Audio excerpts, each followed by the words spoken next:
Welcome back, everyone, to another episode of Digging Deep. We are back. New year, new season. How long has it been since we've been gone? Oh, it's been a while. It's been months. I think November was our last one. I think so, yeah. Right before Canada Post strike. Yeah.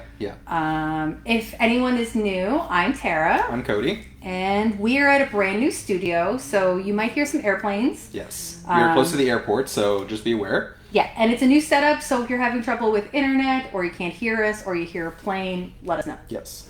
I'm going to load up so I can see people's comments. Do you want to talk about our prize? Sure. So maybe for anyone who's new, VSEC, so we're going to be doing this podcast monthly.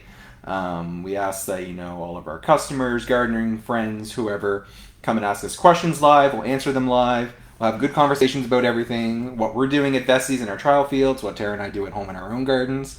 And we just expect to have a nice conversation for the next hour. Yeah, and today, because we're back after a little hiatus, we have a nice big prize to give away. Oh, hang on. Sorry, I'm having mouse issues. Okay. Can I reach this? Look at that. So we have a nice grow light garden to give away. We will be asking a question partway through the video, so make sure you're listening. Yeah. And make sure you know the answer, and then we're going to post in the comments, correct? Yes, we're going to post in the comments. So we're going to ask a question. If you're paying attention, you'll already know the answer. That's right. We have so many people watching already. Excellent. So that is good. And let's start with the first question, because someone who asked a question is watching. So Perfect. Let's start with theirs. It's Igna's question. It says Epsom salt and seedlings. Epsom salts and seedlings. That's a pretty broad term. They're watching though, so we can ask them some questions. Oh, excellent. Maybe they can give us a little more information about what they're asking, and then we'll be able to better answer. So just a guess, would you say that it is good to put Epsom salt on your tiny seedlings? I mean, you could, but I wouldn't be adding Epsom salts unless, the plant needed it. Typically, the Epsom salts are only needed when there's a lack of calcium in the soil. Calcium's a micronutrient, so plants need very, very little of it. And generally, it's always available in soils, either like bag soils that you get at like the garden center or in your natural native soils. All right. And what is plants that really thrive on getting Epsom salts? So tomatoes and peppers would be two. So a nice tidbit about that, blossom end rot, a very common issue with tomatoes and peppers, is a lack of calcium going to the fruit while they're growing. Which is true, it is a lack of calcium, but it's actually from lack of water. That lack of water during times of drought is actually not pushing the calcium and other nutrients through the plant for it to get to the fruit to prevent the blossom end rot. So usually, if you have a blossom end rot problem, water your plants more, but if you need a quick fix right away, Epsom salts, but then after that, just make sure you're getting a nice consistent water. Igna, I'm sorry if I'm not pronouncing your name correctly, says, I was told to add to my tiny seedlings, not just bigger plants. Now, were you having a specific issue that someone advised you to do that, or is that just like for everything? Yeah. It'd be nice to know. Yeah, that would be good to know. But yeah, I really only do it for peppers and tomatoes, foliar spray, sometimes in a hole when I go to plant it. Yeah, just if you have like a dial-in spray, or if you have one plant on your patio, just like a spray bottle will work. Yeah, usually like a tablespoon to a liter, nothing too crazy. Like that. Yeah. Better to go small than to add too much. That's very true. Start with small amounts and then go more if you need it. All right. Now, if you guys that are watching, if you have any questions, drop them in the comments. I'll do my best to answer them. But people did put them in our Facebook and emailed them to us. So I do have a bunch of questions. Yeah, and don't feel like it has to be limited to plants. It can be like about soil. We'll try our best. Any other gardening related items. Just don't ask me what's for dinner, because I don't even know. I don't know that either. All right.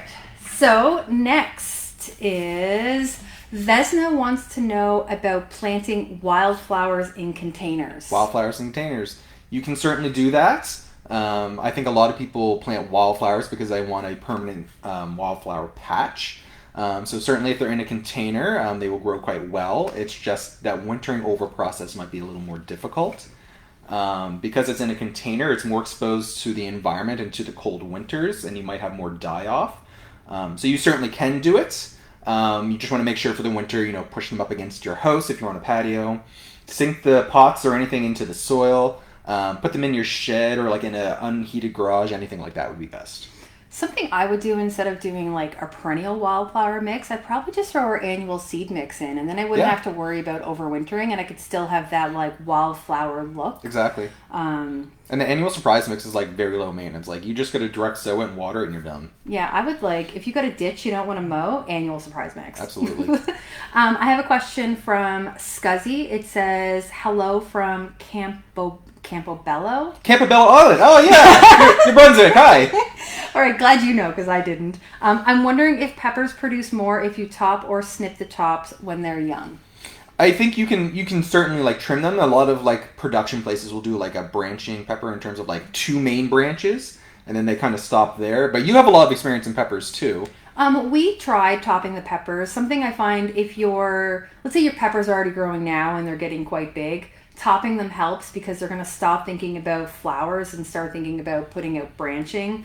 So if you're really early planting your peppers, topping them is going to help. But if you just do the 8 to 10 weeks before planting out, it's really not beneficial because by the time you put them out, they're going to still be working on like recovering from their haircut. Yeah, exactly. But if you've got lots of time. Yeah, and like that 8 to 10 week window, like usually like a 4 or 4.5 inch pot with like, 6 to 8, 10 branches or leaves, that's like a well-established plant that's good to go outside. All right. Kirk says, blight on tomatoes. What's the best way to combat? Best way to combat it is to get hybrid tomatoes that have resistances built in. Luckily, we do carry some. Mm-hmm. So any of our tomatoes that have mountain in the name, those all have light blight resistances. Jasper Organic is another one we carry. It's an organic option that also has some light blight resistances. All right. I'm just going to stop for a second. Igna wants to know with the Epsom salt if you should spread it on top or till it in. I would till it in. That way it's getting right to the roots. If it's just on top, it's only going to be getting that Epsom salt every time you water. Yeah. So at least if you mix it in, it's going to get like a nice slow, almost like a slow release fertilizer, like a constant feed basically. Yeah. And back to what Kirk was saying on blight on tomatoes. Is there anything else you can do in the field as fall is getting close? Yeah, so as many people might know, PEI is heavy potato province. And potatoes and tomatoes are very closely related, and there's always a worry of light blight here, especially for a lot of the potato farmers. Mm-hmm. So for us in the field, we've developed a pest management strategy to alleviate that. So we're reducing our pesticide usage. So what we do is not only is the biomulch good for retaining the heat and the moisture, it also stops a lot of splashback from the soil.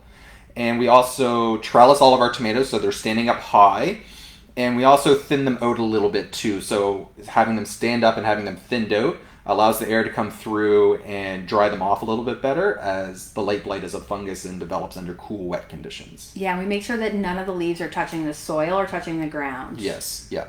So usually we do about the bottom 2 to 3 branches. We just snip them right off completely. Yeah. Yeah. And then your hands are forever dirty. Yes, forever dirty. Christina says, how long does it take for apple trees to produce fruit? Trees had fruit when planted from the nursery and no fruit again when they were near other pollinating trees or self-pollinating. So fruit trees, usually about 5 years is when you're really going to start getting production. Into that 3 to 5 year window, you might get the odd fruit here and there. And honestly, I would probably just pick them off. You want a lot of that energy going back into the plant, into the roots to establish itself. So when you get to that 5 year mark, then the true production really comes out. And sometimes I find that nurseries and greenhouses that are, selling for, profit, they're forcing their plants to, when you get that lilac bush that's in there and it's got the blooms on it, you really want that, but they're really stressing it out to make it more appealing for you. They're stressing it out, and actually a good little tip, if you're ever shopping for plants like that or anything, you want to buy them so the ones that have the most flowers that are still closed. If you buy them where all the flowers are open, that look beautiful, but they're only going to last a couple of days, and then you get them home, and then you don't see anything for the following year. Mm-hmm. But if you get them while the buds are still closed, at least you can take it home, transplant it, and still enjoy them for a little bit more time before they're gone. Okay. Beverly wants to know, what is the best vegetables to grow in Newfoundland and Labrador? Best vegetables to grow in Newfoundland and Labrador. I know there's lots of broccoli and brassicas that grow there. Funny enough, I'm wearing a Lester's Farm Market shirt. Lester's Farm Market in St. John's, Newfoundland. Mm-hmm. I know they do some strawberries there as well. I think it all depends on your soil type. There's a reason it's called the Rock. It's very rocky there. Mm-hmm. So I think if you have some good loamy soil that you've amended with some good organic matter. Realistically, you can grow any annual crops. I think getting into like strawberries and some other things like that, perennial crops, might be a little more difficult given the tough winters there. Mm-hmm. But like if you want to grow beans, if you wanted to grow anything like that, brassicas, onions would do really well too. I remember when my ex-husband's parents are from Newfoundland, and when they moved to PEI, she was so excited to grow tomatoes because her backyard was rocks. Yeah. And like they didn't do well in containers for her. Yeah. And she was so excited to grow tomatoes. Yes. But like Newfoundland has a lot of variation to like, what's around St. John to what's up to like Bonavista. Yeah, absolutely. Containers are good though. Containers are good. Raised beds would be your best friend, I would assume. Yeah, and just remember if you're using containers or raised beds, they're going to take a little bit more water than putting them in the soil. Yeah, and you want to keep a closer eye on them too. I know it doesn't get like super, super hot in Newfoundland, but you do get those spells of drought where it is sunny, so you just want to keep a close eye and make sure they're getting enough water. All right, Heather wants to know, my cauliflowers last year had black spots all over the heads. How can I have this not happen? I did cover the heads and underwatered them, but water fell on top because it was rain. PEI location. Okay, if it's in PEI, it could be a boron deficiency. We do see that in our trials with our cauliflower as well. The browning could also be like, if you're if like a bug chews on the curds at all. If you accidentally maybe you hit it too hard, like it's a bruise essentially, it could be that as well. It could be a number of different things, but I would certainly say boron because our soils here in PEI are naturally boron deficient. And so how do you get boron back into your soil? So the best thing you can do, amend it with any like compost, manure or anything. If you need a faster fix, it's not going to fix any problems that already have come up, but if you need something to fix it for the future of that season, then you're just looking at getting a well-balanced fertilizer that would have all those micronutrients in it. All right. We got so many questions. I don't know if we're going to be able to keep All up. right. I love it. Lois says, when to start plants in the house? When to start plants in the house? It all depends what you want to start. At this point, a lot of perennials, onions, leeks, geraniums, pansies and violas, if you want them for like that early spring showing, should all be started now. We're pretty much coming into like when peppers should be started, probably another 3 to 4 weeks. If you're aiming to have them out for your last frost date of like, June 7th to June 10th. Yeah. Lots of things to start.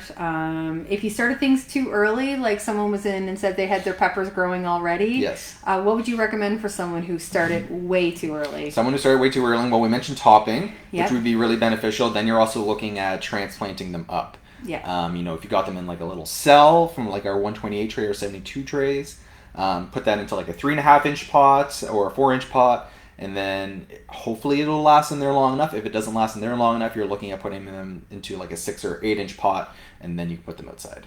And if you do have your peppers and tomatoes started early, don't let the flowers set fruit while they're inside. It's just going to stress the plant out way too much when you put it out. So keep picking off the flowers. It might hurt you internally to pick those flowers off, but it's so beneficial in the long run. In the long run. It's like a short-term game, but this is like a long-term commitment, and they'll be ready to go when they get outside. Yeah, exactly.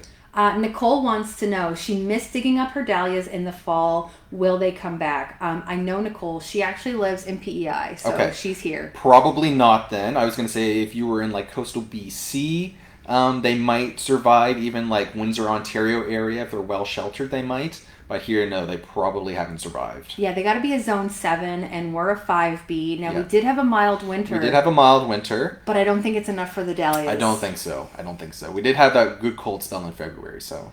Nicole, something I like to do when putting things like that outside, I immediately put it in my Google Calendar for like October or November to dig them up. Otherwise, you're going to forget. That's a great idea. And like be proactive. Like 6 months from now, you're setting a calendar. And like, let's be honest too. Like when it comes like October, like I want to go apple picking. I want to go pumpkin picking. I want to go jump in the leaves. I'm not thinking about digging up dahlias. No, and sometimes they're still blooming, and then you're Absolutely. like, oh, I'll get to it. Yeah. Oh, I'll get to it. Yes. And then suddenly we get 10 And then you seconds. don't get to it, and then they're gone.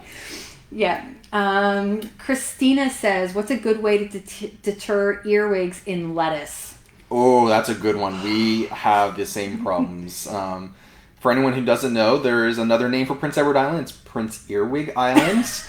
I think it speaks for itself. We have a lot of earwigs here. We have a lot of earwigs. I don't think there's a whole lot you can do to keep earwigs out. There are traps, but I think overall there's no way to really keep them out. You can maybe try some diatomaceous earth, like a nice ring around your lettuce patch if it's small enough. Mm-hmm. But otherwise, as soon as you're harvesting that lettuce, if it's like a whole head, just like dunk the whole thing upside down in water and do that a couple times, and then they should just fall out. I did notice that when we row covered our lettuce out in the field that we did have less earwigs. I noticed that this year too. But not no earwigs. Yes.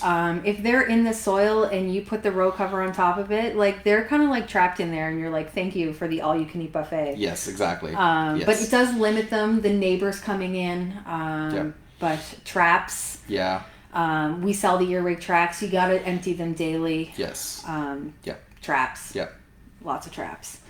Phil says, is it possible to get native Nova Scotia apple trees in nurseries? Native Nova Scotia apple trees. That's interesting. So I'm not sure what apple trees are native or if there are any native. Call around. I know there's some fun nonprofit and some groups in the valley that do a lot with like heritage variety of apples. So you might just have to call around and see what they have. And we have something kind of similar on PEI where you can get native varieties. Mm-hmm. What's it called? McPhail Woods. McPhail Woods, yeah. Yep. So that wouldn't help you, but if you're on PEI and you're looking for native plants, McPhail Woods is a really great place for that. If you're in Nova Scotia as well and you are interested in natives, if you go to the Harriet Irving Botanic Gardens at Acadia, if you're lucky enough to catch any of the crew that's outside that day, you could ask them some questions. They're also a great resource. Olivia says, why should I use eggshells in the garden? Eggshells in the garden, so they help keep slugs off, a lot of those crawling insects. I know they're not insects, but the name's escaping me. But also add just a little bit of calcium into the soil as well.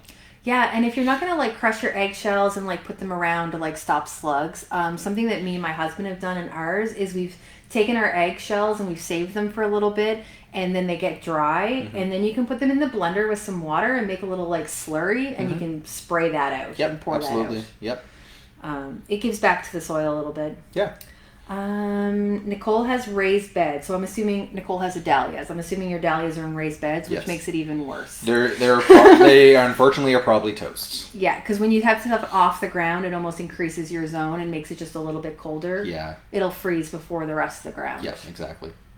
Bev says, should I be fertilizing my second year cherry trees, and if so, what should I use? So go with a fruit tree fertilizer. I think we have some in our retail store, mm-hmm. But otherwise you could find them at any garden center or anything like that. They'll say it'll come in a 2 kilogram box, and it'll say fruit tree fertilizer, and it'll be a granular. But yeah, you want to do that basically right after they're done flowering. If it was a cherry, he said? Yeah, cherry. Yeah, you want to do it right after they're done flowering. Yeah. Okay. Tina wants to know tips and tricks for keeping rabbits out of the garden. Oh, rabbits. Well, I have a pet rabbit at home, so I'm probably not the best person to ask because I'm just feeding her all the garden veggies. I remember last year, Jeremy had baby bunnies in the early spring, and he was like, I'm feeding them, and I was like, you just wait. Yes. Keep them out of the garden. I guess some noisy things. We have the scare eye balloons. Those might work as well. You can get some of those cool owl decoys as well. Those would probably work. Otherwise, anything strong scented. I'm from Nova Scotia, so we have lots of deer in Nova Scotia. They would be around the similar lines of rabbits, prey animals. So having something strong scented kind of overwhelms their senses, and they can't smell any predators that are in the area. So it kind of keeps them away. So if I've used dill and marigolds in the past, and that seems to work quite well. Yeah. Luckily, bunnies can't jump very high, so you wouldn't have to put up a very big fence. Yes. It's kind of like our electric fence we use for the raccoons. Yeah, we have an electric fence for our raccoons to keep around our corn and our melons, and I kid you not when I say it's probably that tall. It's just barely off the ground. Yeah. A mild step over, but they can't get in. They can't get in, and then we get to eat the corn. Justin says, would you pH the water for jalapenos? If so, what pH it to? Justin, are you growing hydroponic peppers? Yes. And that escapes me because if my husband's answering, he'll probably know, because we did hydroponic peppers, and I think it's pretty neutral. I was gonna say I think most plants like a pH a 6.5, that would be right in the middle, whereas 7 is as neutral as you can get. a 6.5 usually right around there. And we used to have to neutralize it when we were, after we added our nutrients to the water, we would take a pH test and then we would neutralize it. Yeah. My husband was the feeder and I was like the pollinator Yeah. of the peppers. Yeah, we had to do the same thing working at greenhouses, adding our fertilizer to the systems because it would drop our pH so fast and we would have to fix it.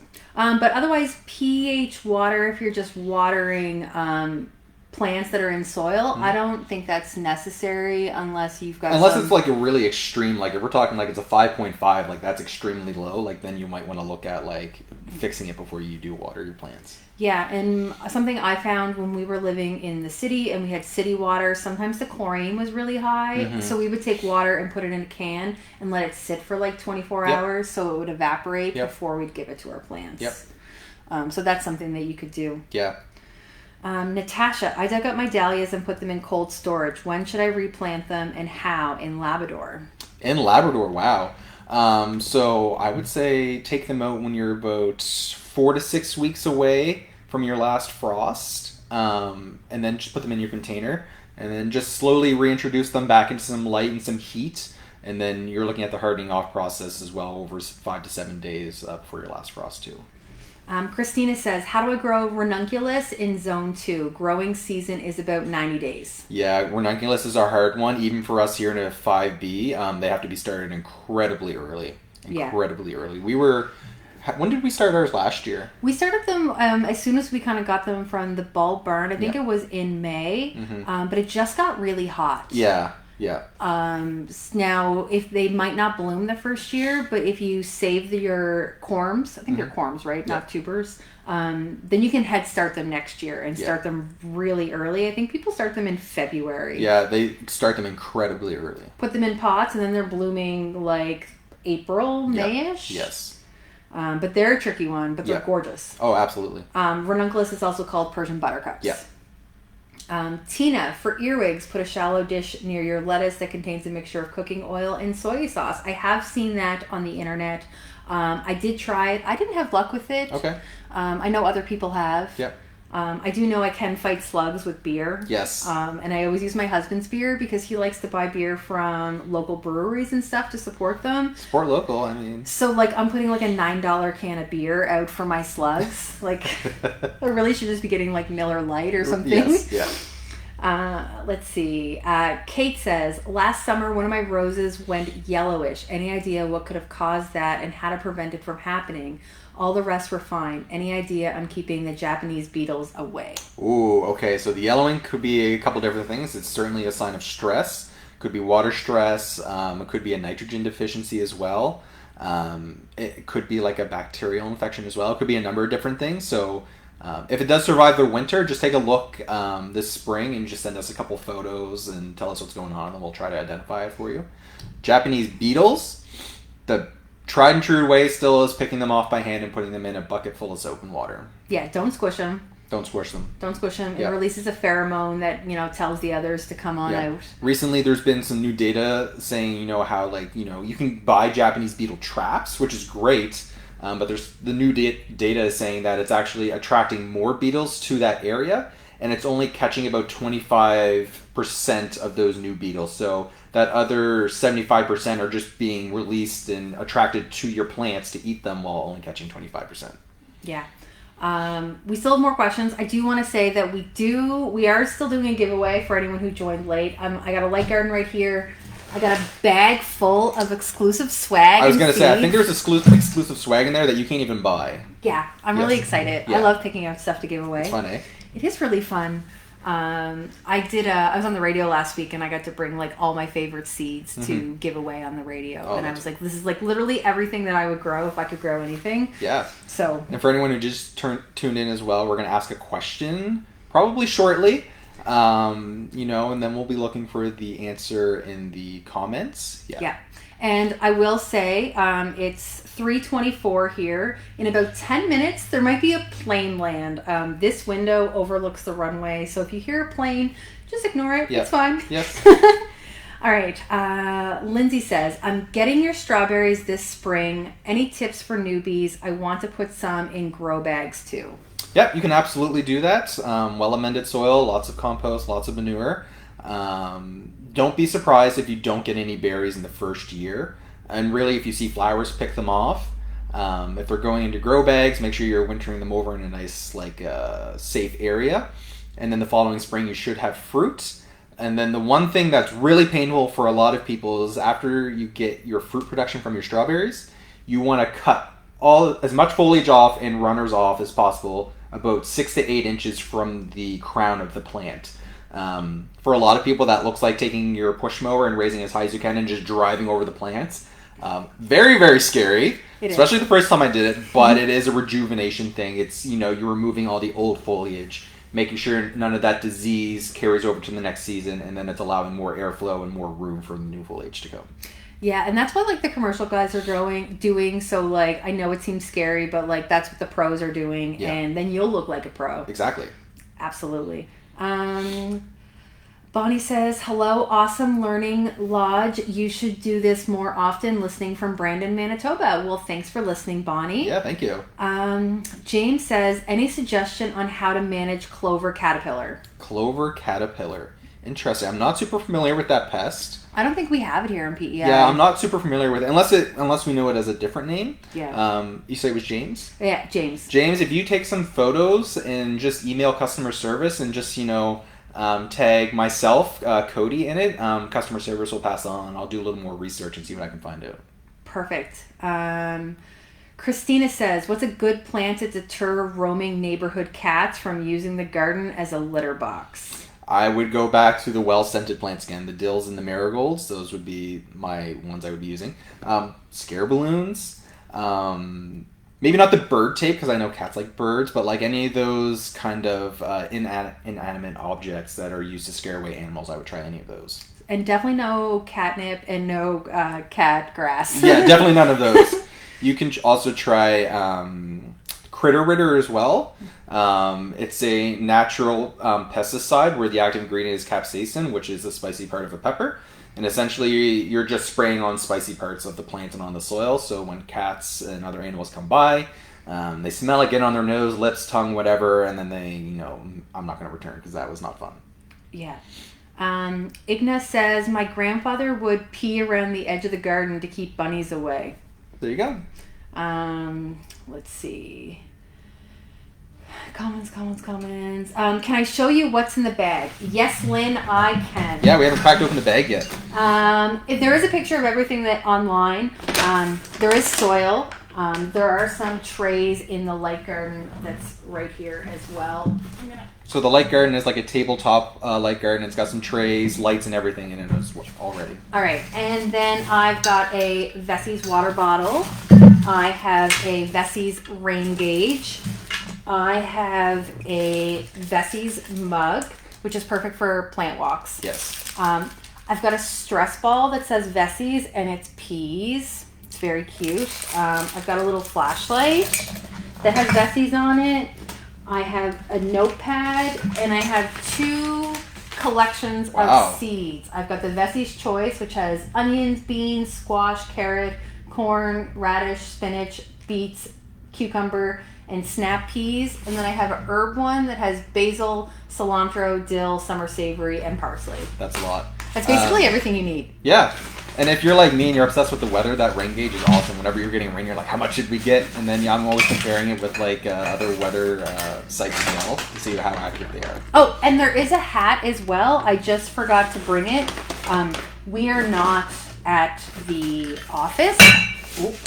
Our new studio is where we ship out all of our fall bulbs and our spring bulbs. Yes.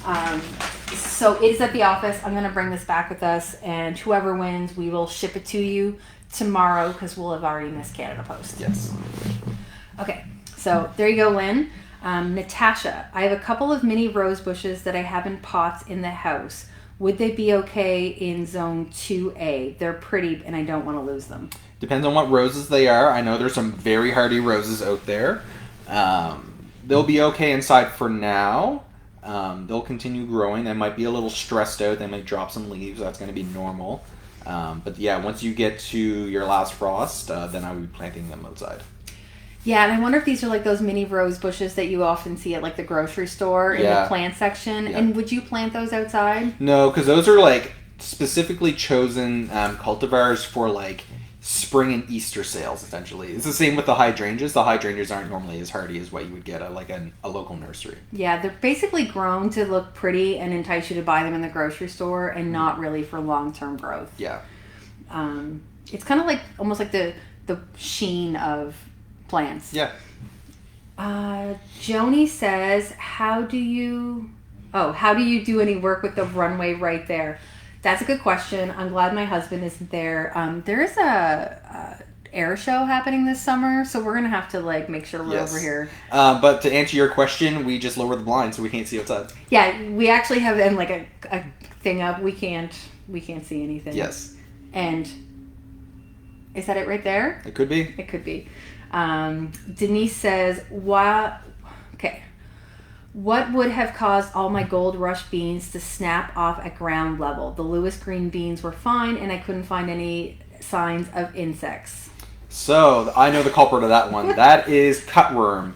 And the reason you cannot find them is because they only come out at night, and then they go back into the soil in the day. They're like the ninjas of like the garden pest world. And they're awful, because like you see your beans coming up, and you're like, yeah, growth, and you come out the next day, and it's just like they've all toppled. And then you got to start again. And it wouldn't be just because they happen to be yellow versus green. It was probably just location. It was probably just area in the garden. They just happened to be there. Yeah. Cutworms, I'm sure if you went out in the evening at like 9, 10 o'clock after the sun goes down and you had a flashlight, I'm sure you would see some crawling around. Best way to combat that is diatomaceous earth and be quite generous with it where the plants are starting to poke through the soil. Yeah. Something else you can do is save your old like toilet paper rolls or paper towel rolls and put it around the seedling. Just make sure that you are removing it once they get bigger. Yeah, once the stems get like kind of hard and bigger and woody, then you don't have to worry about the cutworms as much. But cutworms, like, you see them a lot in corn and beans, but like really they'll go after anything that's young and tender. Yeah. Nicole says, I'm an avid houseplant lover, and for the life of me, I cannot get my Hoya carnosa to ever bloom. She's about 6 years old. Okay. You probably have to stress it out.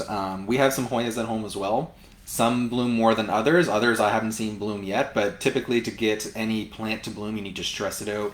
Lack of water, lack of light, lack of, if the temperatures drop maybe to 17, 18 degrees Celsius, any of those should hopefully make it flower. I know, it seems like really mean. It does. It does. Often like the Christmas cactuses and the Easter cactuses, they kind of like, they want that stress too before they bloom. Funny enough, because those hold really well as houseplants, growing up, my mom would put them in like, the furnace room or a closet for like 4 to 6 weeks in total darkness because they need that darkness in order to flower. So if you time it right, you can get them bang on for the holiday. Yeah, and a lot of times people are like, oh, my Christmas cactus always like blooms at Easter, and it's like, it's just because it was dark in that room. Yeah. It's not actually because it was dark, and it was like, oh, now it's time when the light comes back. Exactly. Let's see. Scuzzy says they lay down old chicken wire in the bed to deter cats. It works most of the time. That would work too. That is a good idea. Yep. Lynn, thank you for the show and tell. Perfect. Joni, the light garden for my dragon fruit that stuck. Haven't grown in 3 weeks. It is if I put it, I don't know. I can't read that. You have some stuck dragon fruit?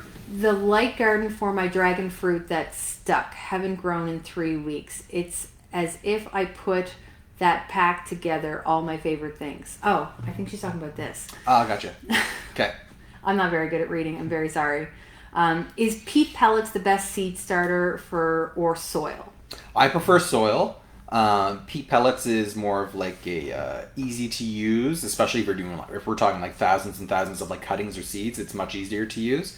But for us, for trials, and me personally, I prefer to use soil. Yeah, I find sometimes the pellets can dry out because all sides of them are kind of exposed to air. Yeah.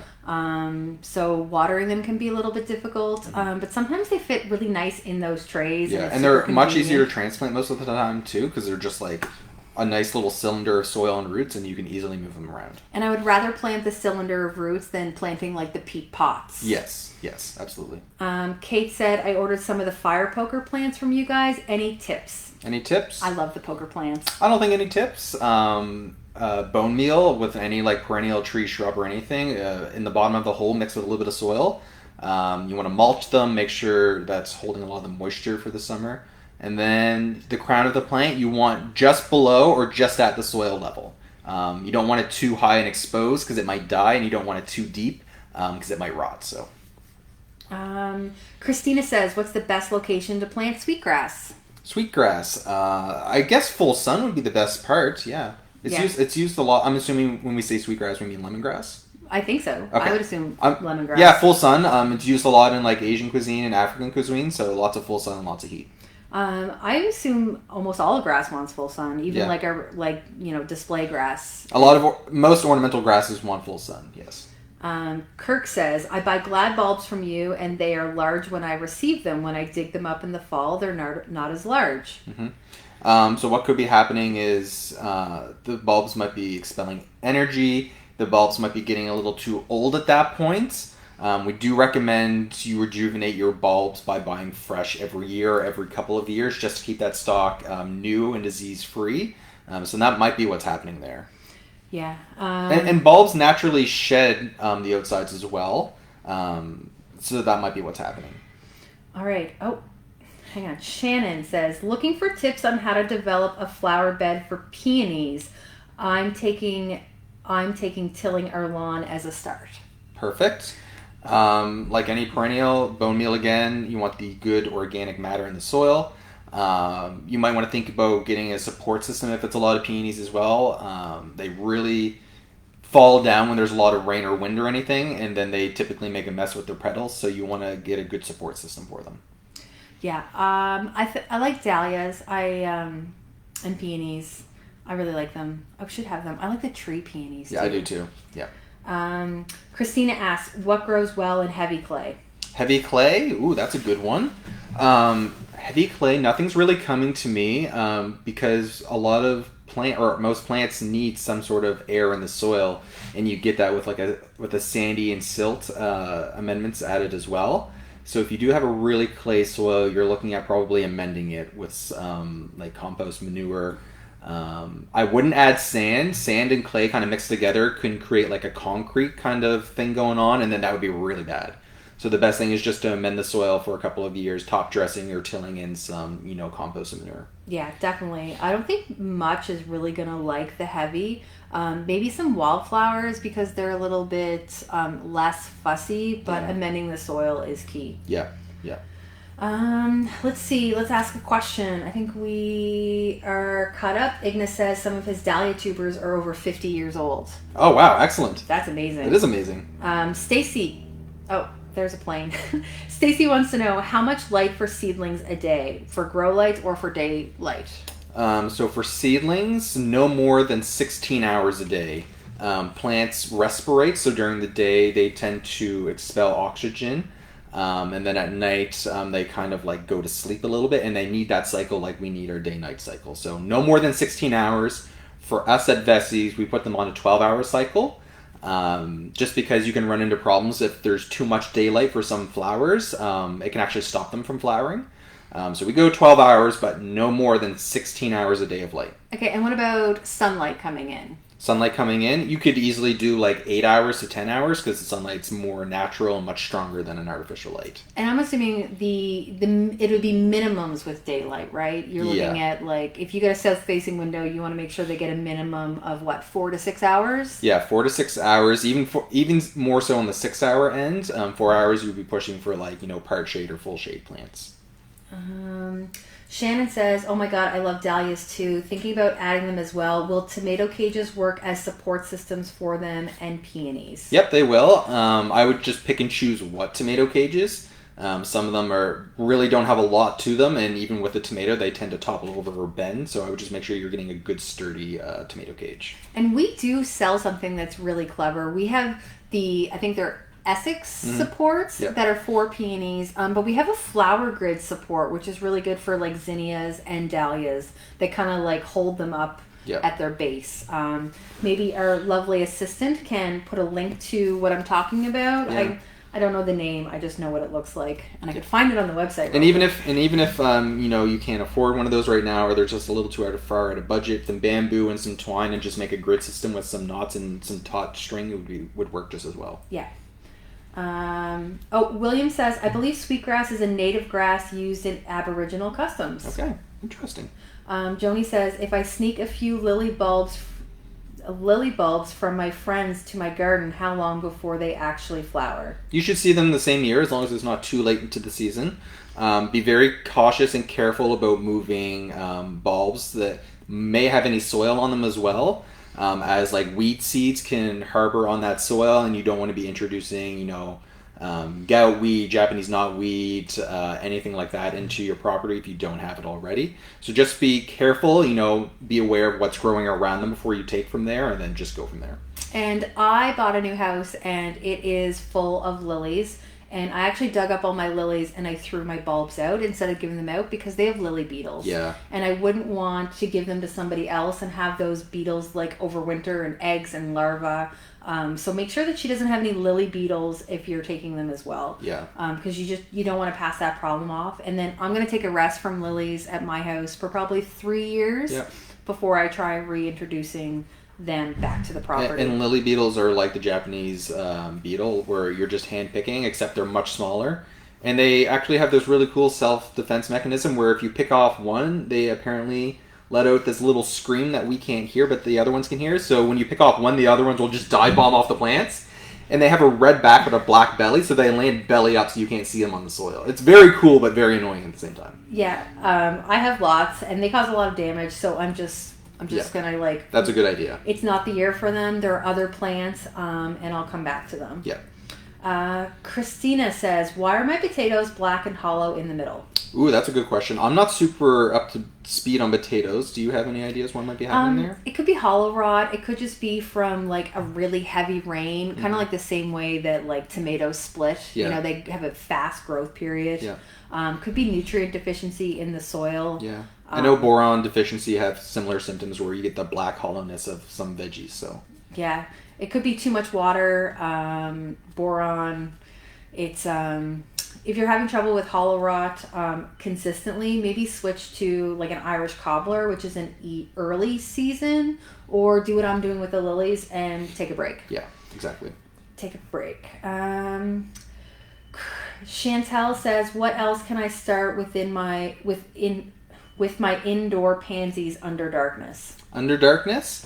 So not it would depend. Most plants need some sort of light to germinate. Pansies would be like on the minority that they do need darkness in order to germinate. For us, I usually just sprinkle the smallest amount of soil over the top of the seeds, and then I do put them under grow lights, and we do get good germination that way. But you could start other things with them, but you just have to be watching them every day. That once they germinate, you're bringing them into the light. Jules says, what is your advice for small crop pumpkin growing? Small crop pumpkin growing. I'm assuming we want just a couple of plants, or do we want like compact plants? That's a good question. Jewel, if you want to answer that, what's your knee-jerk reaction to that question? Because mine was baby jack mix. Baby jack mix is a great one. We also have some other really good baby pumpkins as well. One in the past we used to have is half pint. We unfortunately don't have it this year, but I'm hoping in a year or two we'll have it back again. But after that, you're just looking at like any of the vining plants, making sure they're not getting out of control. We have some small white ones, I believe, too, don't we? We do. And I wonder if they're looking to start like their own little pumpkin patch for selling pumpkins. Maybe. Oh, I'm thinking of the baby jack mix. There's a white one in there. Yeah, I love the baby jack mix. Yeah. And I also really like the Vendetta because it's a pie pumpkin and it's also like small, so it's a display and a pie. Yeah. She just wants a few plants. Just a few plants? Well, if you want a few cool plants, a new one we added this year, cider. The color is brand new to the market. It's almost like a latte color, or it's like kind of like that coffee with some milk color kind of mixed into it. Yeah, like tan. Yeah. It's really pretty. Beautiful pumpkin. Popcorn's another really cool one. It's a warty yellow pumpkin. So what's really cool is that it starts out looking like a maybe like an unbuttered popcorn, but then as it matures, it becomes extra butter popcorn where the whole thing turns yellow. So it's really cool that way. They're really fun. Yeah. I love all of our pumpkins. Pumpkin season's such a good time, and squash. Yeah. I know you and I are both big fans of Renegade as well. Renegade's a beautiful orange pumpkin. Renegade's my favorite colored pumpkin. Yeah. Except for like the new one that we have coming hopefully next year. Mm-hmm. That is top secret. There are some top secret cool pumpkins. I cannot talk about them, but as long as seed production goes well, we're looking at adding them, and like there is nothing on the market like them, and like these are one of a kind. You will not find them anywhere else. And if I get my way, I get to name it as well. Yes, the naming part's fun too. Sean says, my early crocuses are already up in full bloom in Charlottetown. This is about 2 weeks earlier than normal. Are we seeing the same thing in York? We are. So last Friday, Tara and I were doing a walk around our beds around the store and around our equipment division, and we were seeing lots of bulbs poking out, especially crocuses flowering. Yeah, I was out today taking pictures. Lots of crocuses are blooming. Haven't seen much on the in the main beds with tulips and daffodils. I haven't yet either. But they are on like the York Road, where like right along the road. And if crocuses are one of those bulbs that a lot of people keep close to their doorways and close to their houses, and houses usually radiate heat as well as providing a good backdrop when the sun hits there and like reflecting that heat to the soil. So that's typically why you see those bulbs coming faster than like a bed in the middle of your lawn, let's say. I'm going to pivot off of Sean's question and answer Danny's question because I think it's relevant. He says, I'm worried about his bulbs coming up too early. What happens if we get another storm? So we get another storm. So most spring bulbs will be fine, especially if we get like another cold snap. They have some antifreeze properties in them where if the temperature drops too much, they kind of just stop growing. They're like, no, yeah, I'm going to go back to sleep. Wake me up when it gets warmer, basically, again. Yeah. If they're flowering, there's not really much you can do at that point. You could try like a row cover or something. But typically spring flowers don't last that long anyway, so I might not go through the trouble of it. Yeah. If my bulbs were up, and let's say my tulips were up like this much, and there was a little bloom head that was nowhere near opening, and we were getting some freezing rain or snow, I would snip that off and bring it indoors, and it'll open up and flower. So if you're worried about it getting damaged, you can take it inside, leave the leaves, so it puts some energy in for next year, and hope Mother Nature plays nicer. Yeah, and the same goes with garlic. I know a lot of people get concerned, when they see their garlic starting to pop up, and it's still being cold. It's important to remember plants are very in tune with Mother Nature. So if it is getting cold, I wouldn't worry. They know what they're doing. They can handle it. You just need to sit back and watch them grow. It's almost like that meme I sent you yesterday where it's like a brand new gardener plant dies and they're crying. And yes. Like a seasoned gardener, they're like, oh well. Yeah, it happens. That's part of the experience. Plants are going to live. Plants are going to die. And that's just how it is. We're fighting Mother Nature, and Mother Nature is always going to win. Yes. Sometimes it's going to be too wet. Your pumpkins aren't going to do well. Yep. Sometimes it'll be too dry, and maybe you won't get any tomatoes. This year is going to be the perfect season, though, because 2 years ago it was too much rain. Last year we had extended periods of drought, so this year it's going to be right in the middle. Yeah, but then we had like 30 days of rain. Yeah. We're fighting Mother Nature. We're just doing our best. There's going to be failures every year, regardless. Even people who've been gardening 60 years still learn something new every year. Absolutely. It's such a broad topic, and it's impossible to know everything. Let's see. Where am I at? We no longer carry the Essex support. That hurts my feelings. There we go. I'm not even up in all that stuff. What spring bulbs can I plant this year that will produce a show this summer or early fall? This fall. So we have they're totally escaping my mind right now. I know our offering for bulbs in the spring isn't as big as the offering as in the fall. Maybe Tracy can post a link to our website with some of our spring bulb selections. Spring bulbs is really like Glads. Yeah, Glads and dahlias. Or I'm gonna say like bare roots and like root plants like dahlias are technically tubers. But those would be another big one you can get this time of year. Yeah, and they're gonna do really well, and they'll bloom right till frost. Yeah. You might not get peonies this summer. Mm-hmm. Glads you'll definitely get this year, and if you get a bunch of Glads, you can stagger your plantings so you can extend your blooms. Yep. Liatris will bloom this year. Yep, you've had really good luck with Liatris. That's a corm. Yep. a lot of things will flower this year, but some things will take years to establish. Yes. Like if you get a bleeding heart, it's not going to bloom this year. Yep. It'll bloom probably next year a little bit, and then next year a little bit more. Mm-hmm. Why would my bush beans grow like pole beans? That's interesting. So first of all, if you got the seed from us, please contact customer service. Tell them, your customer number, what variety you got, and most importantly, the lot number. Sometimes with some all beans and peas are all open pollinated. There's no hybrids. So sometimes the cross can't be controlled with what they're crossing with. So sometimes you do get those off types that, if it's supposed to be a bush bean becomes a vining bean. That does happen. So please contact customer service and we'll get in touch with you. But more than likely, it was just an off crossing during the breeding process. All right, Shannon says, this is great, and I have to get back to work. And we're going to finish up in like 10 minutes, maybe a little longer if the questions go, but maybe we should give away. That's probably a good idea. We should give away our light garden. So we're going to ask a question, and the first person that answers in the comments that we see, you're going to see your own comment before you see other people's. So you might think you won when you didn't. Yes. So the first comment we see with the right answer, we will send it to you. Mm-hmm. What's the question? So the question is, what is the maximum amount of light your plants should be getting from their grow lights? And we did talk about it during this video, so if you were listening, you should know the answer. And I feel like you said it like 6 times. Yes. Yeah, I wasn't going to hint to it, but I was like making really sure I got the answer out there.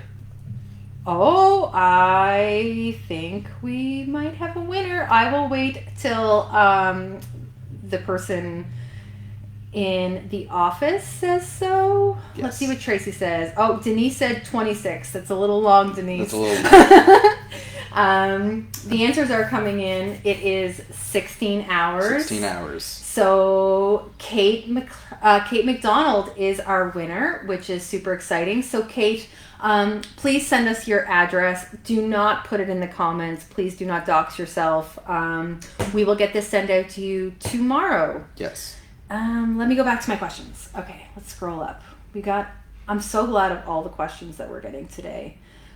Do you have perennial lavender that survives winter outside? Yes, we do. So we have Hidcote lavender, and we have the other type, dude. Phenomenal? No, that one's a little bit more tender. We have like some tender lavenders that are like a zone 7, but we have like those hardy English and French types in there as well. And we have lavender by seed. Yes. Which will take a couple of years to get big and growing. Yeah. So yeah, check our website, under lavender. Yes. Christina says, how do I get a good yield of butternut squash from a raised bed?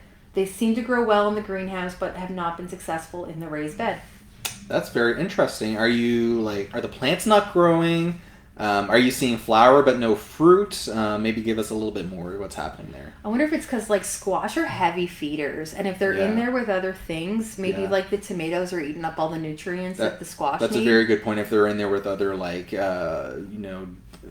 crops that need a lot of nutrients and water, they could be stealing a lot of that from them. Yeah, and it could be companion planting. Maybe you're planting the thing that doesn't like squash. Yeah, it could be some of that as well. But I think the number one cause for that, and it's in fruit trees as well, is that there's not enough pollination happening there. So you're getting lots of flowers, but you're just not seeing the fruit.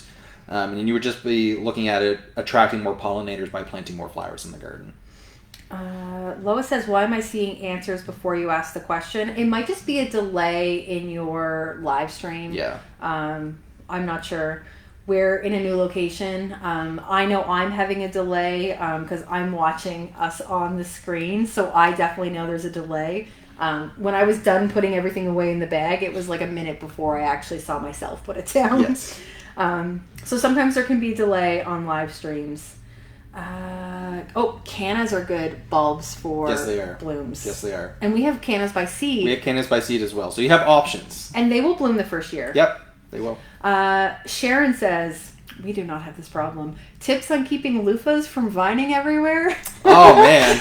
I wish we had that problem. We've been trying to figure out the best way to cultivate and grow loofahs, and that's just so we can pass on the best information to our customers.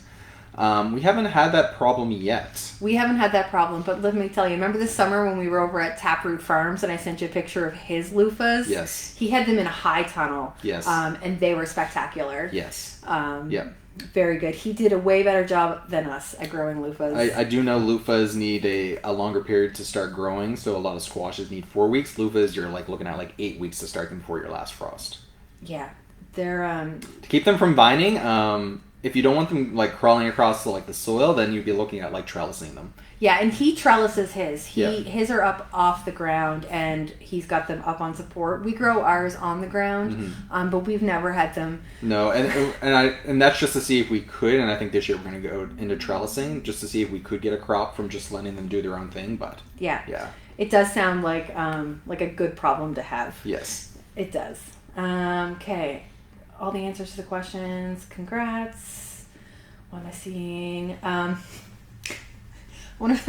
Christina wants to know, what's your favorite carrot? Oh man, well, if you know me, you will know that carrots are the only vegetable I don't like. If I was going to eat a carrot, though, I would choose Napoli, because Napoli is easily the sweetest carrot, and it's our staff pick for that reason. Yeah, Napoli's delicious. I do like our purple carrots as well, because they're just so fun, and I love the color. Yeah. But make sure you steam them or roast them, because you'll boil the color right out of them. Yeah. Shirley, hi Shirley. When should I uncover my asparagus? Uncover your asparagus. Depends where you are. If you're in PEI, we're probably another good week or two away before you can uncover them. And again, you could probably uncover them now as well. And, like I said before, plants are in tune with nature. They can start growing, they'll stop again, and then once it warms up, they'll start growing again. I did not know that you had to cover asparagus. Yeah. So I wonder how my asparagus is going to do. Right. I have a lot of asparagus. I'm assuming when they say uncover, I'm assuming a row cover or something like that? I was thinking straw. I guess they poke up through the straw. They could poke through, yeah, because we have asparagus at home that we mulch. And it just we just let it poke through and it does its thing and it does quite well. My hosta leaves kind of cover them. Does that count? That could probably count. That counts. Yeah. Luckily we didn't have a super hard winter. Yeah. It's been pretty good. Yeah. I mean, not good if you're hoping for a good freeze to kill off pests and disease in the ground. Yes. Chrissy says, my tomatoes and pepper seedlings are a bit pale in color. I have them under grow lights. Did I just fail? I water them once a day. I think this is normal. Okay. Could be a couple of things. Depends on how old they are. You could be looking at a nutrient deficiency. The other thing is they could be stretching if your grow light's not close enough to the plants. The grow light lights, you want to aim to be about 6 inches from the plant canopy. So you're essentially moving that light as they grow. Too close, they might burn. Too far away, the plants might stretch. And a symptom of the stretching is seeing that yellowing or loss of color from the plants. Yeah, and depending on the soil that you used, or if you've reused old soil, it might need some nutrients. Yes. Yeah. So what do you recommend for fertilizing seedlings? Fertilizing seedlings, we like to use something high in phosphorus, which is good for root growth. We're looking to establish roots. So we usually use a 10-52, 10-52 being high in phosphorus. Yeah, and they have fertilizers that are meant for seedlings and transplants, so kind of look for something like that. Yeah. If not, maybe an even feed of a 10-10-10. Yeah, something like that would be fine. But not too much. Yeah. Follow the directions. They'll usually say if it's for seedlings, how much to use. Yes, exactly. A little bit is better than a lot, because Yes. if you notice after a few days they're still a little pale, maybe then add and you can more. definitely overfeed plants, and having too much fertilizer is much harder to get rid of than adding a little bit more later. Joni says, my asparagus is covered with their ferns or snow. That's good. That's good. Mine's just covered in hosta leaves that were right next door. Stacy, should I pinch my pepper tops? We talked about this earlier. I would say only if they're really big. Mm-hmm. If they're still really small, I don't think it's necessary. Peppers are good producers. Yeah. So you're really not going to get much more out of it by topping it. You will reset them and they'll be further away from flowers. So if you're pinching them now, you got lots of time before you plant them out. And I would say if they're at the 6 to 10 inch kind of in terms of how tall they are, that's a good height for them to be at. Once you start pushing 12 inches or more, again, depending on what size pot they're in, then you might want to look at pinching them back. Lindsay just gave us a really nice compliment. She says, I feel so much smarter after watching this. You guys have to do these more often. Hey, that's what we're here for. So we have been doing these for a whole year. We did take a little break. We took a break through the winter. I know focus on the holidays, focus on getting through winter. I know it's a hard time for the gardeners on a lot of growing going on. Yeah, and we may have bribed people to come watch us by giving away an epic prize pack, but we love to give out things. We try and do it once every time we do it. Yes. And we want people to join and ask us the questions. Without you guys asking questions, we can't do this. So exactly. Tell your friends. We'll be back in 1 month. Yes. And we're going to have a new vinyl print put on this wall. Yes. Maybe something other than a cloth covering that window. Yes. But yeah, thank you for watching. And, Christina says, why is my basil turning brown? Basil turning brown. That's interesting. Are the leaves getting like crispy brown, or are the leaves just like, brown spots on the leaves? Are you seeing the brown to start at the like leaf edges and kind of work their way in? What's kind of happening there? Is this basil that you bought at the grocery store that was already in a plant and you took outside when it was minus 20? Yeah. Basil is one of those plants, like most plants, like if it gets to like 12 degrees Celsius, plants will stop growing. They won't necessarily like tell you they're stressed out, but they'll stop. Whereas like basil, like 16 to 18 degrees Celsius and lower, they will tell you it is too cold for them. They will wilt, and it'll be hard to bring them back. Yeah, they hate the cold. They're the first herb in the garden to die every year. I can remember the old greenhouse I worked at, our production greenhouses out back. Basils were always the last thing for us to move into our retail greenhouse because we had to move them outside because we were just like, no cold. We're waiting till all the cold's gone before we move them. So yeah, maybe if you open the window one day and you let the nice breeze, and it felt good to you because you've been like dealing with the furnace and the wood stove all winter, but it could have been too cold for the basil. Yeah, or even like a cold draft will do it as well. Lindsay says it's a date. I can't wait, Lindsay. Thank you. All right, so it is 4:00. We have more questions. What do you think? Should we answer some more questions, or? We have lots of stuff we need to do, so we might wrap it up. But maybe if Tracy can make a note of where those questions are, she can send them to me, and then I can respond to them. The questions are in my hand. Oh, okay. Okay. We got all the comments then. We got all the comments. Oh, perfect. Okay, we're good then. When this garden, I think I could message you. Yeah, Joni, message customer service. You could always ask to talk to Cody or I, and we'll answer questions. And sometimes, like when a question comes through, we're answering it anyway, and people probably don't even know that it's us. Yeah, exactly. We love when people ask us questions. You can contact customer service. We want to make sure that you guys have the best plants possible. So if you're having trouble, if you're having questions, ask us. Yes, absolutely. We want to know what's happening, especially like if your seeds or plants are coming for us. We might see a trend of some things happening, so that might help us get ahead of the ball if there is a problem kind of happening there. Yeah, and it's great to be back. It's great to be back. It's March. We had so many people watching. That was excellent. That was a little overwhelming. Excellent. I like having all the plant questions. All right. Thanks everybody for watching. I'm going to be super awkward while I try and close this while my computer And we're going to be back again sometime in mid to late April. Yeah, mid to late April. We'll be right here. It's going to look a little different. We'll have another prize, probably some plants, because we'll be shipping our bulbs and our roots. Maybe like a fruit tree or something. That would be fun. We'll find something great to give to you guys, and thanks so much for watching. Thank you. Oh, my mouse doesn't work. I'm so sorry. Okay.